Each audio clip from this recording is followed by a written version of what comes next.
നമസ്കാരം. ഈ ക്യൂട്ട്നെസ് ഇട്ട് മെഴുകുന്ന കുറേ ജന്തുക്കളുടെ കാര്യം ഒരു 7-8 മാസം മുൻപ് ഒരു വീഡിയോയിലൂടെ ഞാൻ പറഞ്ഞിട്ടുണ്ടായിരുന്നു. അതിൻ്റെ വേറൊരു സംഭവം, വേറൊരു വേർഷൻ ഞാൻ കണ്ടു കേട്ടോ. കഴിഞ്ഞ ദിവസം ബോർഡറിൽ ചെന്ന് നിന്ന് വീഡിയോ പിടിക്കുകയാണ്.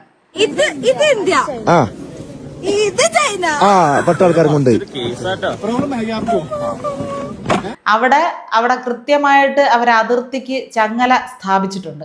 പട്ടാളക്കാര് അവിടെ നിൽപ്പുണ്ട്. അവരെ ആരെയും വക വയ്ക്കാതെ കൂട്ടിനിട്ട് മെഴുകുക.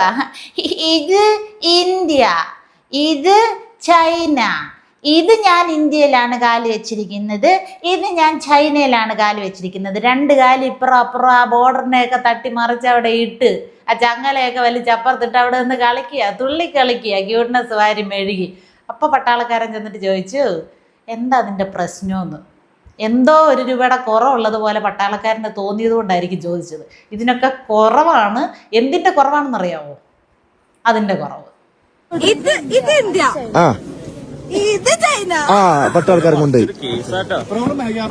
ഇതുപോലെ കുറെ എണ്ണങ്ങൾ ഇറങ്ങിയിട്ടുണ്ട്. കുറെ ഭർത്താക്കന്മാരും അതിനനുസരിച്ച് വേഷം കെട്ടി ഇറങ്ങുന്നുണ്ട്.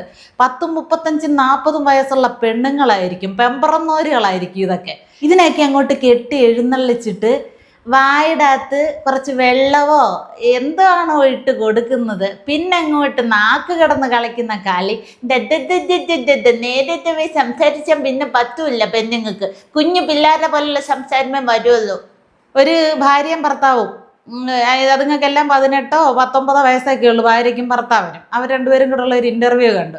ഭർത്താവിൻ്റെ അടുത്ത് ഇന്റർവ്യൂ നടത്തുന്ന പെണ്ണ് ചോദിച്ചു, എത്രാം ക്ലാസ് വരെ പഠിച്ചിട്ടുണ്ട്? ഞാൻ 8ാം ക്ലാസ് വരെ പഠിച്ചിട്ടുള്ളൂ. ഭർത്താവിൻ്റെ മറുപടിയാണ്, അതിനപ്പുറം പഠിക്കാൻ എനിക്ക് ഇഷ്ടമല്ല, ഞാൻ പഠിക്കില്ല. പഠിക്കണം എന്നൊക്കെ നിങ്ങൾക്കൊരു ആഗ്രഹമൊക്കെ ഉണ്ടോ? എനിക്ക് പണ്ട് തൊട്ടേ ഇല്ലടാ, തീരെ ഇല്ലാത്ത സാധനമാണ് പഠിപ്പ്. പെണ്ണും പിള്ള അപ്പുറത്തിരിക്കുക. ഏതുവരെ പഠിച്ചു? +1 വരെ പഠിച്ചു.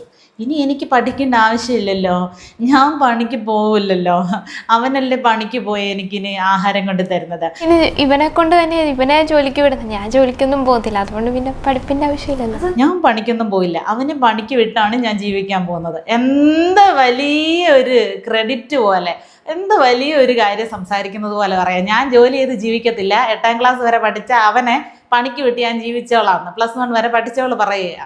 അതും ഒരു തരം ക്യൂട്ട്നെസ് ആണ്. പിന്നെ ഇൻ്റർവ്യൂ എടുക്കുന്നവരുടെ ഒരു തരം ക്യൂട്ട്നെസ് ഉണ്ട്. അത് സ്വന്തമായിട്ട് ചിലപ്പോൾ കാമുകന്മാർ ഒക്കെ ഉള്ള ആളുകളായിരിക്കും, കമ്മിറ്റഡ് ആയിട്ടൊക്കെയുള്ള പെണ്ണുങ്ങളായിരിക്കും. വന്നിരുന്നിട്ട് സിനിമാ നടന്മാരെയോ അല്ലെങ്കിൽ സമൂഹ മാധ്യമങ്ങളിൽ വൈറലാകുന്ന ഏതെങ്കിലും ചെറുപ്പക്കാരെയൊക്കെയാണ് ഇൻ്റർവ്യൂ എടുക്കുന്നതെങ്കിൽ അവളുമാരങ്ങ് കിടന്ന് കുഴഞ്ഞ് മറിയും. എന്നിട്ട് പറയും, ഞാൻ അത് ബ്രേക്കപ്പ് ആയിരുന്നു, അത് ഞാൻ വിട്ടു, കാരണം ഇന്റർവ്യൂ നിന്ന് വരുന്നത് ഇന്ന ആളല്ലേ, അതുകൊണ്ട് ഞാൻ അത് വിട്ടിട്ടാണ് വന്നത് ഇവിടെ സ്വീകരിക്കാൻ വേണ്ടി. ഞാൻ ബ്രേക്കപ്പ് ചെയ്തിട്ട് വന്നത് ഇങ്ങോട്ടേ വരുന്നു. ഒരു നാണക്കേടും മാനക്കേടും ഒന്നുമില്ല. ഇതൊന്നും ഇപ്പൊ കയ്യിലില്ല. നാണോ മാനോ ഉള്ളവർക്കൊന്നും ഇപ്പം ഇങ്ങനെ ഇന്റർവ്യൂ ചെയ്യാനൊന്നും പറ്റത്തില്ല. എക്സ്പ്രഷൻ ഇട്ട് തകർക്കണം. ഒരിടയ്ക്ക് ഭയങ്കര ക്യൂട്ട് എക്സ്പ്രഷൻ ഒക്കെ ആയിരുന്നു വേണ്ടത് കേട്ടോ. കാരണം കൊച്ചു പിള്ളേരെ പോലെ അയ്യോ അയ്യോ അയ്യോ അയ്യോ എനിക്ക് വയ്യ എന്നൊക്കെ പറഞ്ഞ് നമ്മൾ കണ്ടാൽ നമ്മുടെ തൊലി ഉരിഞ്ഞു പോകും. കയറി ചെന്ന് 2 എണ്ണം ഇട്ട് കൊടുക്കാനും തോന്നും. അതുപോലുള്ള കാട്ടായമായിരുന്നു കാണിക്കുന്നത്. ഇപ്പം വന്നിട്ട് എന്താണെന്നറിയോ, ഒരാൾ ഒരു കാര്യം പറഞ്ഞുകൊണ്ടിരിക്കുകയാണ്, വളരെ നോർമലായിട്ടുള്ള ഒരു കാര്യമായിരിക്കും സംസാരിക്കുന്നത്. ഇപ്പോൾ ഇൻ്റർവ്യൂ ചെയ്യപ്പെടാൻ വരുന്ന ആൾ ഈ ഗസ്റ്റ് ഇരുന്നുകൊണ്ട് പറയുകയാണ്, ഞാൻ കഴിഞ്ഞ ദിവസം വീട്ടിൽ നിന്ന് ഇറങ്ങാൻ ഇത്തിരി താമസിച്ചു, ജോലിക്ക് പോകാൻ സമയത്ത്. അപ്പോൾ ബസ്സാണെങ്കിൽ നേരത്തെ വന്നു. ഇങ്ങനെ ഒരു കാര്യം പറയണം. ഉടനെ ഇൻ്റർവ്യൂ ചെയ്യുന്ന ആൾ, ആണോ, എന്നിട്ട് വീട്ടിൽ നിന്ന് ഇറങ്ങാൻ ഇത്തിരി വൈകി, ബസ് കിട്ടുമോ എന്നുള്ള ആശങ്ക. ആ ആശങ്കയ്ക്ക് ആങ്കർ ഇട്ട് കൊടുക്കുന്ന എക്സ്പ്രഷനുകളാണ് ഇതൊക്കെ. വെറും നിസ്സാര കാര്യങ്ങൾക്ക് ഓവർ എക്സ്പ്രഷൻ ഇട്ട് തകർക്കുക, നമ്മളെ നമുക്ക് അസ്വസ്ഥത ഉണ്ടാക്കുക. അത് മാത്രമല്ലാതെ വേറൊരു ഇടപാടും കൂടെ ഉണ്ട്. ഇവരുടെ ചോദ്യങ്ങളുടെ ടൈപ്പ് മാറി. നേരത്തെയൊക്കെ ഒരു ഇൻ്റർവ്യൂ ചെയ്യാൻ വരുമ്പോൾ അവരോട് ചോദിക്കുന്ന ചോദ്യങ്ങൾക്കൊരു നിലവാരം കാണും. ഈ വന്നിരിക്കുന്ന ആൾക്ക് ഒന്നാമത്തെ ഒരു നിലവാരം കാണും. ഇപ്പോൾ പിന്നെ സോഷ്യൽ മീഡിയയിൽ എന്തെങ്കിലും ഒരു കോക്കറി കാണിച്ച് വൈറലായ അവരെയും പിടിച്ചിരുത്തി അങ്ങ് ഇൻ്റർവ്യൂ ചെയ്തോളൂ, അത് വേറൊരു കാര്യം. പോട്ടെ, ഏത് സാധനത്തിനെ ഇരുത്തി ഇൻ്റർവ്യൂ എടുക്കുന്നെങ്കിലും ചോദ്യങ്ങൾക്കൊരു മാന്യത വേണ്ടേ? നമ്മുടെ മാന്യത നമ്മൾ വിട്ട് കളിക്കരുതല്ലോ. അല്ലെങ്കിൽ അവരുടെ ഇഷ്ടങ്ങളെക്കുറിച്ച് ചോദിക്കാം, പ്രൊഫഷനെ കുറിച്ച് ചോദിക്കാം, പാഷനെ കുറിച്ച് ചോദിക്കാം. ഇതൊന്നും ചോദിക്കത്തില്ല. അവസാനമായിട്ട് എന്നാണ് കീഴ്വായു നിങ്ങൾ പുറത്തുവിട്ടത് എന്നതൊക്കെ ആയിരിക്കും ചോദ്യങ്ങൾ. ആളുകൾ ഡയറിയിലും കലണ്ടറിലും ഒക്കെ കുറിച്ച് വെച്ച് ഓർക്കുന്ന കാര്യങ്ങളാണല്ലോ. കീഴ്വായു പോയ ദിവസം അവസാന ചാറ്റ് ആരുമായിട്ടായിരുന്നു, അവസാനം നിങ്ങൾ പനിക്ക് പാരസെറ്റാമോൾ കഴിച്ച ദിവസം ഏതാണ്? ഇങ്ങനെയുള്ള ചോദ്യങ്ങളാണ് ചോദിക്കുന്നത്. ഇത് കാണാനിരിക്കുന്നവരെ വിഡ്ഢികളാക്കുകയാണ്. അക്ഷരാർത്ഥത്തിൽ ഇത് കാണുന്ന ആളുകൾക്ക് നേരെ കൊഞ്ഞനം കുത്തുന്ന ഒരു ഇടപാടാണ് ഈ ഇൻ്റർവ്യൂക്കാർ കാണിക്കുന്നത്. പിന്നെ ഈ ക്യൂട്ട്നെസ്സിൻ്റെ കാര്യം പറഞ്ഞല്ലോ, ഒരു 8-9 മാസം മുമ്പ് ഞാൻ ചെയ്ത ഒരു വീഡിയോ, അത് കാണാത്ത ആളുകൾക്ക് വേണ്ടിയിട്ട് ക്യൂട്ട്നെസ്സിൻ്റെ മാരകമായിട്ടുള്ള ഒരു വേർഷൻ ഞാൻ ഒന്നും കൂടെ കാണിച്ചു തരാം. അസുഖമുള്ളവരൊന്നും കാണരുത്. പിന്നെ എന്തെങ്കിലും നിങ്ങൾക്ക് സംഭവിച്ചെന്ന് പറഞ്ഞാൽ ഞാൻ അതിന് ഉത്തരവാദിയല്ല.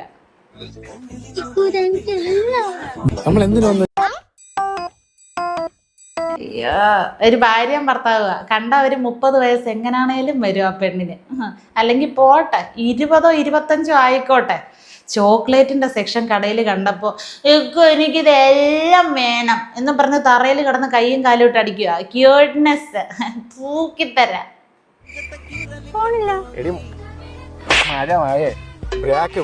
വണ്ടിയെ കൈയെടുത്ത് വെച്ചിട്ട് വണ്ടി എന്ന് പറഞ്ഞപ്പം വണ്ടി പോകുന്നില്ല, വണ്ടി പോകുന്ന വണ്ടി സ്റ്റാർട്ട് ആക്കണം, വണ്ടി ഓടിക്കാൻ അറിയണം, ഇതൊന്നും അറിഞ്ഞൂടാ. ആക്സിഡന്റ് ആകുന്നത് പോലെ റോഡിന് നേരെ കൊണ്ടുപോയിട്ട് അവിടെ ചെന്ന് കിടക്കും. ഈ പെണ്ണിന് വണ്ടി ഓടിക്കാൻ അറിയത്തില്ലെന്നാണ് വിചാരിക്കുന്നത്? ഇങ്ങനെ സംസാരിക്കുന്നതെന്നാണ് വിചാരിക്കുന്നത്? ചുമ്മാ കാണുന്നവരെ വെറുപ്പിക്കുക, അങ്ങനെ ഒരു നെഗറ്റീവ് പബ്ലിസിറ്റി നേടുക, കാശുണ്ടാക്കുക.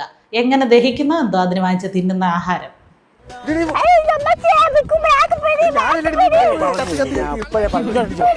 കണ്ട, എല്ലാം പ്ലാൻ ചെയ്ത ഇതിന്റെ ബ്രേക്ക് പിടി എന്ന് പറഞ്ഞ് പോകുന്നു. പിന്നെ മറിഞ്ഞു വീണ് കിടക്കുന്ന ഷോട്ടാണ് കാണിക്കുന്നത്. അവിടെ കിടക്കുന്നതായിട്ടും വണ്ടി സൈഡിൽ കിടത്തിയിട്ടും എന്തിനിങ്ങനെയൊക്കെ കിടന്ന് കുഴയുന്നു. ചില സെലിബ്രിറ്റികളെ കൊണ്ടായിരുന്നു കുറച്ച് നാൾ മുമ്പ് വരെയൊക്കെ ഈ ഒരു ബുദ്ധിമുട്ട് കേട്ടോ. പക്ഷെ ഇപ്പം സാധാരണ പെൺപിള്ളേരെല്ലാം ഇങ്ങനെ ഇറങ്ങി തിരിച്ചിരിക്കുക. ഈ പൂക്കിത്തരം എന്ന് പറയുന്നത് നമ്മുടെ മുഖ്യമന്ത്രി ശ്രീ VD സതീശൻ്റെ ഒരു കാര്യം വന്നതിന് ശേഷമാണ് നമ്മൾ കൂടുതലായിട്ടും ആ ഒരു വാക്ക് മനസ്സിലാക്കുന്നത്. എന്താണ് പൂക്കി? അതുപോലെ കുറേ വാക്കുകളുണ്ട്, നമുക്ക് ഒരു പിടിയും കിട്ടത്തില്ല. അതൊക്കെ പിന്നെ പോട്ടെ, അവരുടെ വാക്കുകളായി ആൽഫ ജനറേഷനോ ബീറ്റ ജനറേഷനോ കുറേ ഉണ്ടല്ലോ ഇപ്പോൾ. നമ്മളൊക്കെ പിന്നെ പണ്ട് കാലത്തുള്ള വല്യമ്മയും വല്യപ്പനും ഒക്കെ ആയതുകൊണ്ട് നമുക്കിതൊന്നും അറിയണ്ട, അറിഞ്ഞിട്ട് വലിയ പ്രയോജനമില്ല, അറിയാൻ ഇഷ്ടവും ഇല്ല. പക്ഷെ ഇമാതിരി കാഴ്ചകൾ കാണുമ്പോൾ അതിനെ വിലയിരുത്താൻ ഇന്ന ജനറേഷനിൽ പെട്ട ആളായിരിക്കണമെന്നൊന്നും ഒരു നിർബന്ധവും ഇല്ല.